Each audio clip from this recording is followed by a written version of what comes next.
What's going on, my broskiis? My name is Toadskii, back again, here to bring you guys yet another One Piece Treasure Cruise video.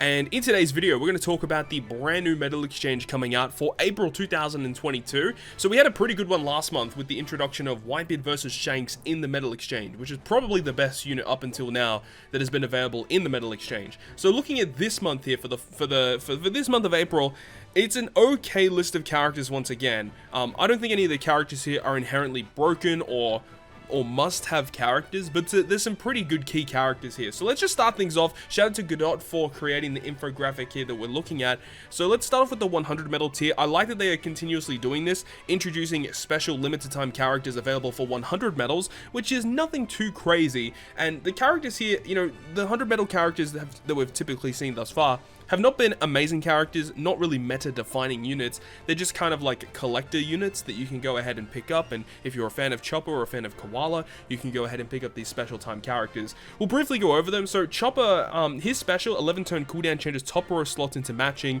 changes any other block slots or badly matching into G slots.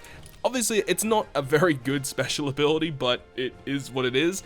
So, you know, if you want to go and pick him up for 100 medals, you can definitely go do that. And the other character is Koala, which is an int character. And this character, 7-turn cooldown, changes the captain's orb into a matching slot, and then boosts the attack of fighters by 1.5. So, quite obviously, it's not a very good special, but if you want to pick them up for the collector purposes, and you have a lot of medals lying around, definitely do that. But it always goes back to the old saying of, you should hold your Sugo medals until about the end of the month when it's about to transition into the next month, because you may pull these characters from tickets or Sugo fests throughout that month. So do keep that in mind. Also remember that we will be having the amount of legend tickets given to us in early May. So there is that, but you know, you won't be able to hold off, you know, purchasing these characters until that long.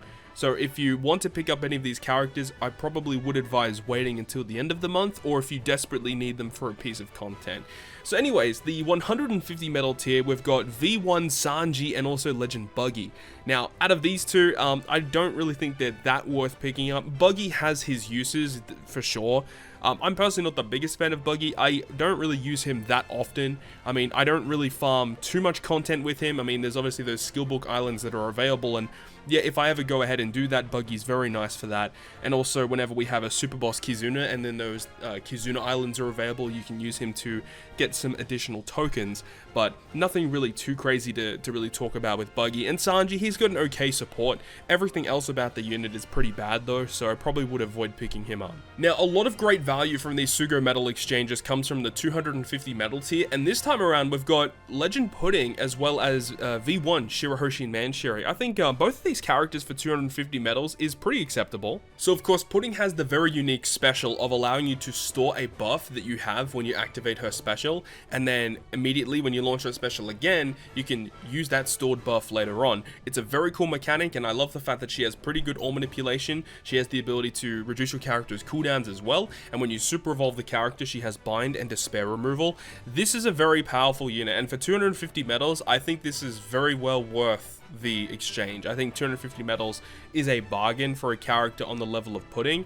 When she first came out though, she basically was not really good for anything, but of course nowadays you can use her in a lot of different ways to abuse her and store lots of different buffs, to be honest. So I think Pudding for 250 is a bargain. And then for V1 Shirahoshi and Manshiri, I think that they are good. I still prefer V2 Shirahoshi and Manshiri. I feel like they have way more applications, but you can't discredit what this character can provide to your team with the orb changing and the very unique utility that they provide, being able to select 2 debuffs on your crew and remove 10 turns of them.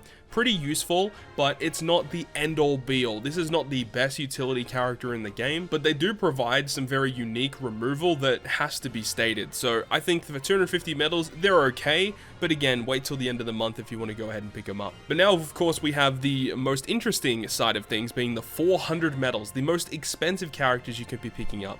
First of which we have Super Class, or Super Type, should I say, Super Type Katakuri, the int character. Now, the unfortunate thing about this Katakuri is that he's kind of overshadowed by Halloween Peruna, because Halloween Peruna basically does what Katakuri does, but slightly better in my opinion.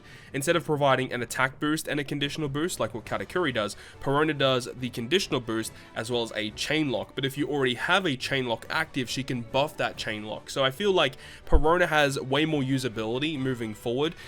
Though when you have Katakuri as a captain, being able to get guaranteed delayed conditional boost, and he's the crew's attack booster as well, he has some cool things going on. He's alright in PvP as well, so do keep that in mind. But realistically, for 400 medals, I think it is very, very expensive for a character on his level. And the same goes with Smoker. The only real thing with Smoker that is actually very good is his support effect, being able to give your quick characters an attack boost. So you have to state that as well. That's a very, very good key component of this character. But unfortunately, a lot of the other things with this unit are pretty bad. His captain ability is awful, but I do like how unique his special is, because you can get an attack boost with his special, or you can get an orb boost with the special instead, depending on how you plan out your team. So he's okay, but not very good in Pirate Rumble either, so I would probably advise avoiding this character as well. So next we have Marco on the list. Now this Marco is pretty interesting, with a very powerful special that can reduce orb barrier, which is pretty unique, and then also reduces paralysis and special bind by 7 turns, and he completely resists special bind as well. He also gives you great recovery that can overheal. He also has the effect of when you launch the special, you get a color affinity boost, and if you're below 50%, you get a 2.5 times color affinity boost to Psi, Int, and Powerhouse characters. If you're still above 50%, you still get the 2 times color affinity boost, but if you already have a color affinity boost, he provides a chain boost instead. So this character has utility, healing, you've got color affinity boost, and you've also got potentially chain multiplier boost as well. This unit though, as a captain with his super special and, you know, his captain effect, is probably not the best. Definitely a lot better int characters you could be using, but a very cool special ability that can definitely see play. So I think Marco for 400 medals, it is dependent on the content and the team that you were aiming to build, but I think that this character probably isn't going to cycle around that much on the medal exchange, so keep it in mind. This is a pretty unique character. He's okay in Pirate Rumble, not the best though, but we have one more character to talk about, which is going to be Legend Reiju. So looking at Reiju, she is a very unique character in One Piece Treasure Cruise, and she fulfills a very weird niche where if you're up against content that has a lot of stages of poison, this is going to be the most ideal character to be bringing, because her captain effect says that if you're inflicted with a poison effect, she launches her special, and her special allows you to remove poison, and if you're inflicted with a poison, like, it inflicts the Reiju poison to the enemy. Like, it's a very unique set of effects going on here. She provides boosts to Int, Cerebral, and Powerhouse characters, which is a pretty good array of units,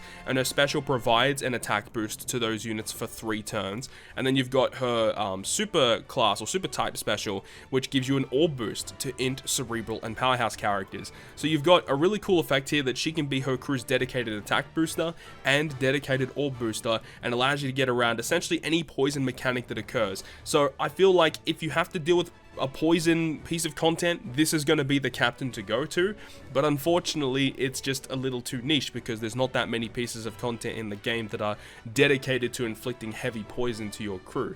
So take that into consideration when you're thinking about Reiju. But Reiju does have a pretty good set of Pirate Rumble skills. She has very, very unique skills in inflicting damage over time to the enemy. She can heal your characters as well. She's very good in a defensive mindset, building an int defense team.